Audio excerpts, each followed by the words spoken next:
어린 양의 혼인잔치라는 제목으로 요한계시록 19장에 있는 말씀을 중심으로 말씀을 드리겠습니다. 먼저 19장, 요한계시록 19장 9절에 있는 말씀을 함께 보시겠습니다. 요한계시록 19장 9절입니다.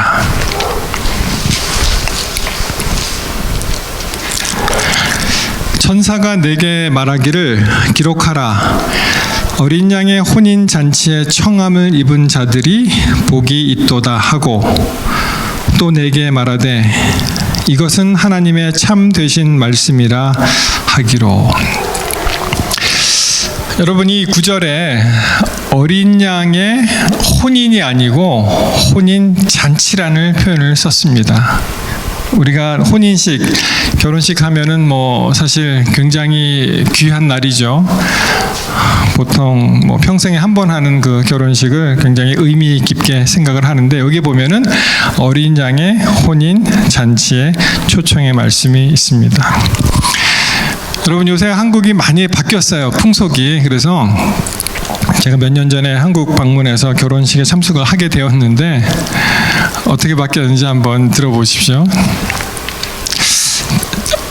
제가 있을 때는 그런 일이 없었는데 지금은 어떻게 됐냐면은 결혼식을 하잖아요. 그러면은 이렇게 왔다고 접수하고 인사 나누고 그 다음에 식에 참석하지 않고 곧장 밑으로 제가 회기동 교회, 그러니까 본부교회라는 곳에 갔었는데 결혼식은 참석 안 하고 많은 사람들이 밑으로 내려가서 식사부터 하더라고요. 그리고 동시에 이제 식이 진행이 되는데 제가 물어봤어요. 이렇게 해도 되는 거냐고. 이게 먹으러 온 겁니까? 아니면 참석하러 온 겁니까? 이렇게 얘기했더니 이렇게 해야지 우리 주최 측을 도와주는 겁니다. 그렇게 얘기를 하는 거예요. 그래서 무슨 말인가 했더니 한꺼번에 식이 끝나고 다 식사하러 가면은 너무 붐비고 가득 차기 때문에 1부, 2부로 나누어서 먼저 먹을 사람 먼저 먹고 그리고 식 끝나고 또 먹을 사람은 먹고 그렇게 한다는 거예요. 하여튼 굉장히 좀 특이한 그런 경험을 했습니다. 자, 계시록 19장에 있는 말씀을 요약을 하자면 두 가지를 말씀드릴 수가 있는데, 첫 번째는 하나님의 심판입니다. judgment, 심판이 있고, 그 다음에 계시록에 나오는 그 줄거리는, 큰 요점은 누구를 경배하느냐가 그게 주안점이에요. 그래서 worship, 누구를 경배하느냐라는 그런 두 가지 큰 줄거리가 있습니다. 19장도 마찬가지로 심판이 임하고 경배할 사람을, 경배자가 누구인지를 알려주는 그런 대목이 되겠습니다. 그래서 19장을 읽으실 때 이 두 가지를 머릿속에 두시고 쭉 읽으시면 굉장히 도움이 됩니다. 자, 이제 1절부터 한번 다시 가보시겠습니다. 19장 1절. 이 일 후에 내가 들으니 하늘에 허다한 무리의 큰 음성 같은 것이 있어 가로되 할렐루야, 구원과 영광과 능력이 우리 하나님께 있도다. 여러분, 여기 그 할렐루야라는 표현이 나왔죠. 신약의 할렐루야라는, 그러니까 보통 성경에서 할렐루야 하면은 어디에 많이 등장을 합니까? 할렐루야의 뜻이 뭐죠? 할렐루야,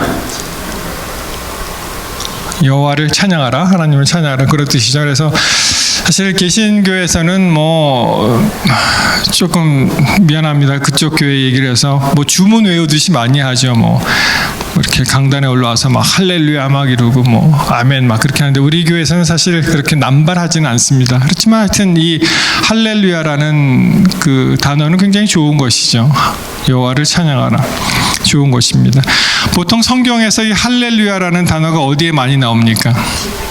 네, 고맙습니다. 우리 찬양의 시가 많이 있는 시편에 이제 집중적으로 많이 나오죠.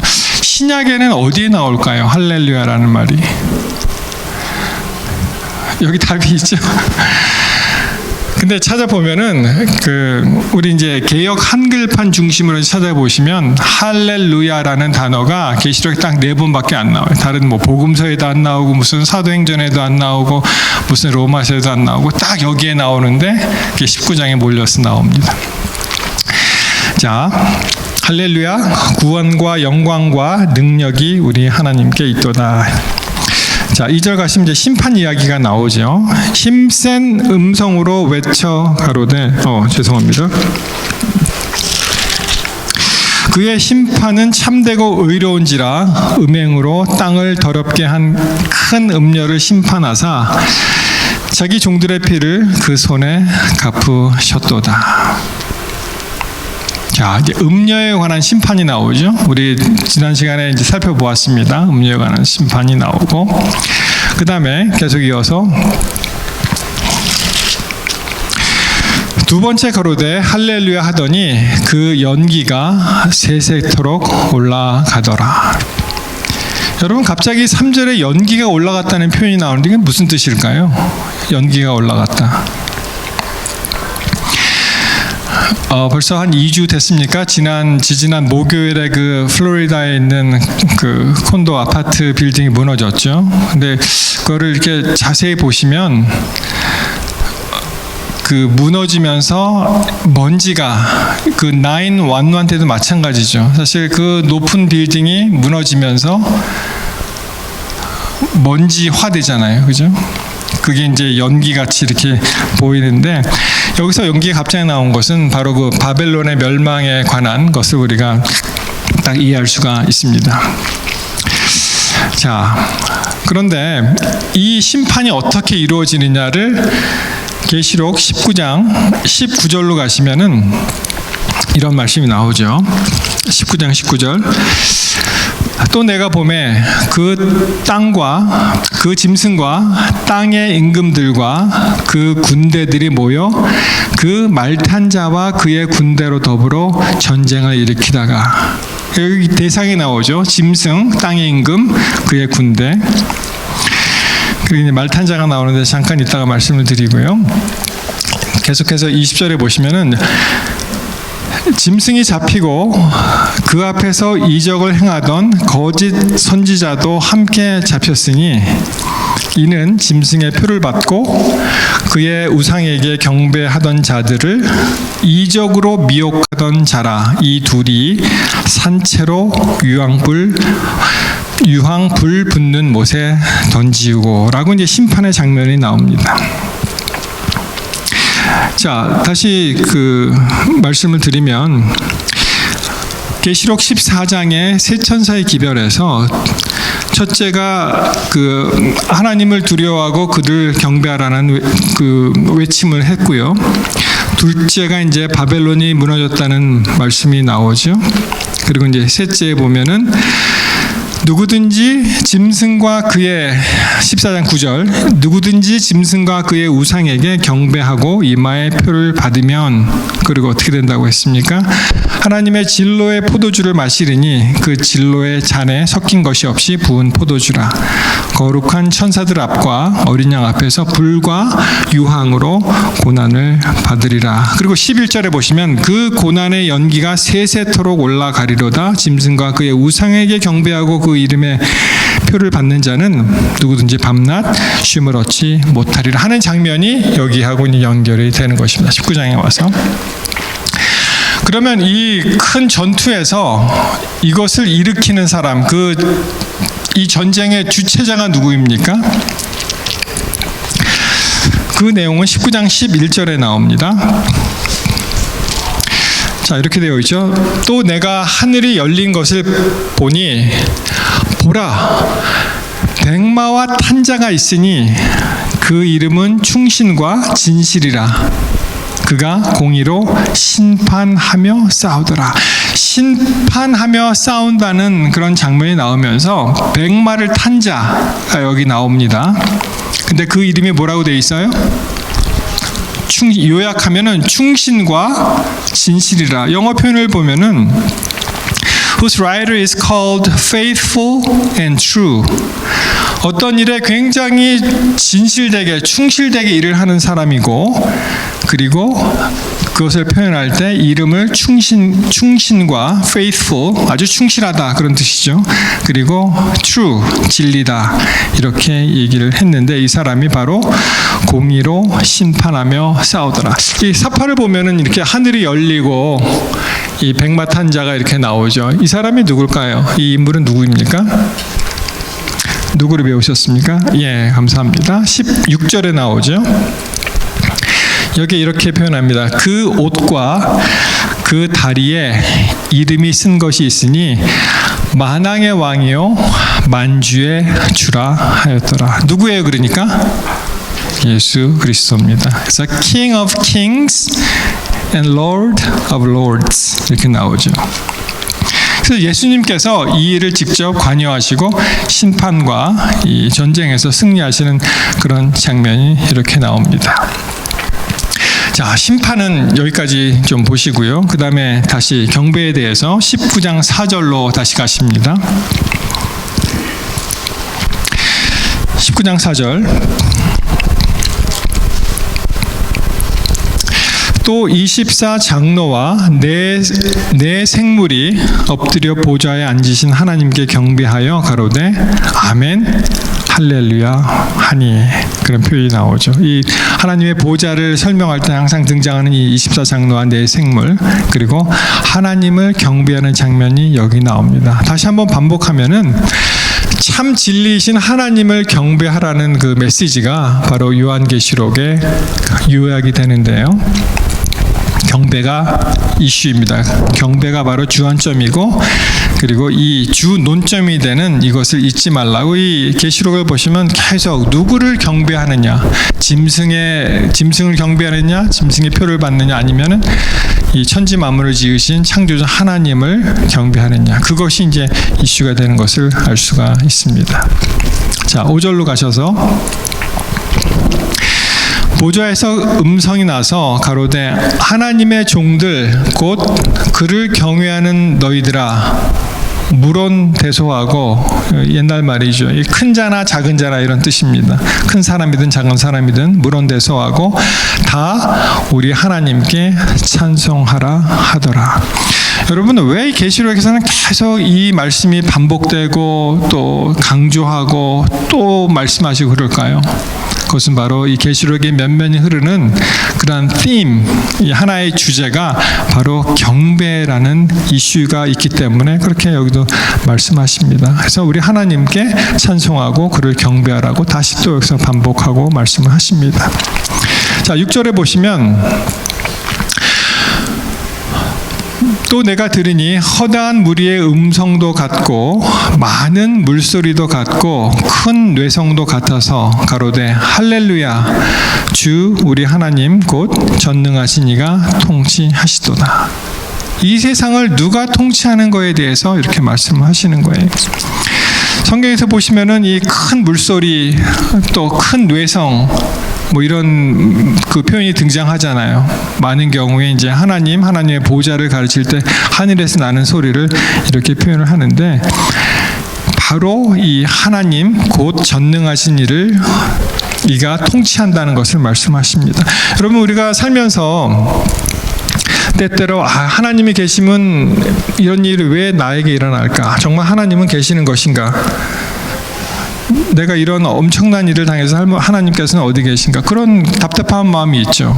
그럴 때가 있습니다. 어려움을 당할 때 우리가 하나님께 부르짖을 때 그런 마음이 있습니다. 그러나 확실한 것은 우리가 믿든 안 믿든 상관없이 하나님께서 우리의 인간 세계를 통치하시고 그분이 왕이신 것을 우리가 깨달아 알아야 한다는 것입니다. 우리가 믿든 안 믿든. 왜냐하면 여전히 하나님의 계획표대로 이 세상은 흘러가고요. 그리고 하나님께 향한 우리의 모든 태도나 어떠한 믿음이 하나님께로 향하지 않게 되면은 굉장히 어려움을 더 당할 수가 있는데, 답답한 마음이 들더라도 어떤 생각을 해야 되냐면은 그래도 하나님이 통치하고 계신다. 그래도 하나님이 내 삶에 계신다는 그런 믿음을 우리가 가져야 됩니다. 그게 없으면, 그게 흔들리면은 인생이 고달파지는 거예요. 만약 그러한 믿음이 있으면 좀 어려움이 닥쳐도 우리가 뭐 말로는 쉽고 실질은 어렵겠지만 어려움이 닥쳐도 그 위기를 잘 극복하고 나갈 수가 있어요. 왜냐하면 곧 이것이 지나가고 하나님의 통치가 임한다는 것을 내 스스로가 내 삶 속에서 증명할 수 있기 때문에 그렇습니다. 자, 7절로 가십니다. 우리가 즐거워하고 기뻐하여 그에게 영광을 돌리세. 어린 양의 혼인 기약이 이르렀고 그 아내가 예비되었다. 여러분, 이 어린 양의 혼인 잔치에서 신랑은 누구라고 되어 있습니까? 누가 신랑이에요? 예수님이죠. 어린 양으로 표현되는. 그럼 신부는 누굽니까? 누가 신부예요? 보통 우리가 신부하면은 우리가 어떻게 배우셨어요? 백성, 교회 이렇게 배우셨죠? 그 신부에 대한 답이 그 다음 장에 나오는데요. 여기서는 특별히 한번 보시겠습니다. 21장으로 가셔서 2절. 또 내가 보매 거룩한 성 새 예루살렘이 하나님께로부터 하늘에서 내려오니 그 예비한 것이 신부가 남편을 위하여 단장한 것 같더라. 그런 표현이 나오죠? 그래서 여기서는 특별히 새 예루살렘을 이야기를 합니다. 9절에도 이제 비슷한 말씀이 나오죠. 9절 보시면은 7 대접을 가지고 마지막 7 재앙을 담은 7 천사 중 하나가 나와서 내게 말하여 가로되 이리 오라. 내가 신부 곧 어린 양의 아내를 내게 보이리라 하고, 그리고 10절에 어떤 표현이 나옵니까? 10절에 보시면 성령으로 나를 데리고 크고 높은 산으로 올라가 하나님께로부터 하늘에서 내려오는 거룩한 성 예루살렘을 보이니. 그래서 요약을 하면은 예루살렘 성이 특별히 이 혼인잔치의 신부가 되는데, 물론 상징적인 표현이니까 그 예루살렘 성에 누가 살겠습니까? 그렇죠? 우리 살아남은 그 의인들, 하늘로부터 내려오는 그 성에. 그래서 전체적으로 봤을 때는 다 이게 연결이 됩니다. 교회요, 신부가 교회요, 또 하나님의 백성이요, 또 예루살렘 성, 이렇게 연결이 됩니다. 그런데 19장 8절에 조금 어려운 그러한 표현이 나옵니다. 자, 보시면 그에게 허락하사 빛나고 깨끗한 세마포를 입게 하셨은즉, 이 세마포는 그 다음에 뭐라고 나와요? 성도들의 옳은 행실이로다. 여러분, 다시 많은 사람들이 이제 혼돈하는 경우가, 우리가 믿음으로 말미암는 일을 말씀하시면서 어떤 사람은 행함을 강조하는 사람들이 많죠. 그래서 여기도 이 표현 자체를 보면은 성도들의 옳은 행실이라고 이제 표현이 되어 있기 때문에 많은 사람들이 쉽게는 그거 봐라, 이것이 어떠한 도덕적인 선행을 우리가 해야 된다라고 생각을 합니다. 이 옳은 행실이라고 했으니까 도덕적 관념에서의 좋은 일, 뭐 물론 그런 일을 하는 것이 나쁜 것은 절대로 아니죠. 그러나 성경은 그렇게 가르치지 않고요. 그럼 이 옳은 행실이 무엇이냐 한번 살펴보도록 하겠습니다.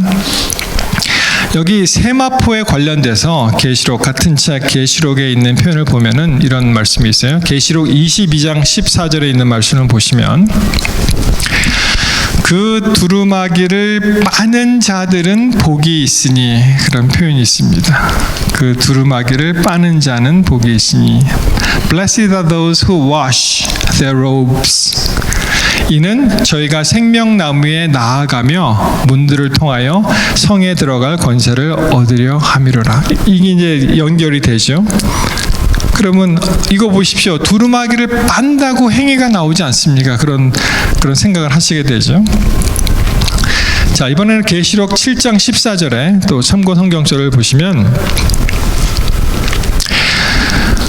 내가 가로되 내 주여 당신이 알리이다 하니 그가 나더러 이르되 이는 큰 환난에서 나오는 자들인데 어린 양의 피에 그 옷을 씻어 희게 하였느니라. 그래서 이 세 성경절을 종합해 보면은 어떤 말이 됩니까? 이 두루마기에 빠는 자, 희게 된 자, 옳은 행실이 바로 예수님의 보혈의 피에 두루마기를 빠는 자, 그래서 그리스도의 보혈에 힘입어서 깨끗게 되는 자를 이야기하는 것입니다. 그렇죠? 그래서 그것이 옳은 행실, 두루마기 빠는 자라는 것을 우리가 금세 알 수가 있는데, 그것은 바로 우리가 막 해야지, 무슨 좋은 일을 해야지가 아니라 예수 그리스도가 필요하다는 것을 우리가 고백하는 것입니다. 그것이 바로 옳은 행실이 되는 것입니다. 자, 9절. 천사가 내게 말하기를 기록하라. 어린 양의 혼인잔치에 청함을 입은 자들이 복이 있도다 하고 또 내게 말하되 이것은 하나님의 참되신 말씀이라. 우리가 맨 처음에 읽었던 그 말씀입니다. 여러분, 19장에 사실은 잔치가 하나 더 있어요. 어린 양의 혼인잔치에 참석하느냐, 아니면 소위 쉽게 얘기해서 고기잔치에 참석하느냐, 잔치가 하나 더 있습니다. 그것이 이제 19장 말미에 나오는데요. 자, 19장 우리 21절보다 여기 보시면 15절에 그 입에서 이한 검이 나오니 그것으로 만국을 치겠고 저희를 철장으로 다스리노니 친히 하나님 곧 전능하신 이의 맹렬한 진로의 포도주를 틀을 밟겠다, 이런 말씀이 나오고요. 그 다음에 이것을 통해서 사람들이 이제 죽는 그런 장면이 여기 계속 나옵니다. 17절에 또 내가 보니 한 천사가 해에 서서 공중에 나는 모든 새를 향하여 큰 음성으로 외쳐 가라되 와서 하나님의 큰 잔치에 모여. 고기잔치예요. 어린 양의 혼인잔치 말고 고기잔치. 18절 왕들의 고기와 장군들의 고기와 장사들의 고기와 말들과 그 탄자들의 고기와 자유한 자들이나 종들이나 물은 대소하고 모든 자의 고기를 먹으라, 그런 표현이 나옵니다. 그러니까 이제 악인들의 멸망을 이렇게 표현을 하면서 이제 새들이 그것을 먹는 그런 상상을 우리가 할 수 있죠. 19절 또 내가 보매 그 짐승과 땅의 임금들과 그 군대들이 모여 그 말탄 자의 그의 군대로 더불어 전쟁을 일으키다가 짐승이 잡히고 그 앞에서 이적을 행하였던 거짓 선지자도 함께 잡혔으니 이는 짐승의 표를 받고 그의 우상에게 경배하던 자들을 이적으로 미혹하던 자라. 이 둘이 산채로 유황불 붙는 못에 전지우고. 21절 그 나머지는 말탄 자의 입에서 나오는 검의 죽음에 모든 새가 그 고기로 배 불리우더라. 그래서 간단히 말씀을 드리면 19장의 어린 양의 혼인잔치에 참석하느냐 아니면은 이 고기잔치에 참석하느냐가 우리가 선택하는 그 선택의 결과로서 우리가 받을 수 있는 그러한 일이 됩니다. 여러분, 어린 양의 혼인잔치 참석하는 것은 생명이 보장되었고 그리고 영원히 사는 그런 아주 위대한 거룩한 그런 예식, 그런 잔치고요. 이 고깃집에 참석하는 것은 악인들이 스스로가 고기가 되어, 그렇죠? 새들의 밥이 돼서 영원히 멸망하는 그런 장면이 되겠습니다. 여러분, 두 잔치가 열려 있는데 어디에 참석하기를 원하십니까? 우리는 모든 사람들이 어디를 참석해야 돼요? 다 어린 양의 혼인 잔치, 그렇죠? Not this 고기 잔치, 그죠? 여러분 모두가 어린 양의 혼인 잔치에 참석하게 되시기를 바랍니다. 여러분, 저는 이러한 그 일러스트레이션, 그 예화를 좋아하는데요. 여러 번 말씀드렸지만 우리 이 지구는요, 지구는 어둠의 세상이고 이미 캄캄한 그런 곳입니다. 마치 이 성전에 아무도 없는 밤에 혼자 들어오시면 다 꺼져 있죠. 그것을 소위 그 디폴트 세팅이라 그러잖아요. 원래 그렇게 되어 있는 세팅. 우리가 컴퓨터를 새로 사면은 디폴트 세팅이라는 게 있잖아요. 원래 그렇게 되어 있는 그 세팅 그 자체가 우리가 임의로 사단은 선택하지 않았지만 우리의 디폴트 세팅은 바로 사단 편이에요. 우리가 태어나면서 이렇게 세팅이 되어 있습니다. 그래서 우리가 적극적으로 하나님을 찾지 않는 한 우리는 멸망당할 수밖에 없습니다. 거기에 대한 성경절이 요한복음 8장 44절. 우리의 아비가 누구라고 나옵니까? 우리 요한복음 8장 44절로 갔습니다.